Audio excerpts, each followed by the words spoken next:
Stalo sa vám, že s vami niekto jednoducho prestal komunikovať? Bez rozlúčky, bez vysvetlenia? Ide o ghosting, teda náhle a úplné prerušenie kontaktu. Podľa výskumov ho ako formu ukončenia vzťahu zažila až tretina ľudí a takmer polovica mladých dospelých. A práve toto ticho bolí najviac. Prečo? Jedno z možných vysvetlení je, že náš mozog nemá rád neuzavreté veci. Keď nedostane odpoveď, začne si ju vytvárať sám a prichádzajú otázky ako napríklad: čo som urobil zle? Alebo prečo sa to skončilo práve takto? Neistota sa tak mení na dlhodobý stres, ktorý môže bolieť viac než jasné odmietnutie. Chyba pritom vôbec nemusí byť vo vás. A dôvodom nemusí byť ani ľahostajnosť či krutosť druhej strany. Často ide o vyhýbanie sa konfliktom a zodpovednosti.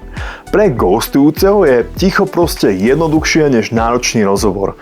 Preto pamätajte, to, že niekto z vášho života zmizol bez slova, nevypovedá o vašej hodnote. Ak sa vám stalo niečo podobné, nemusíte v tom zostať sami.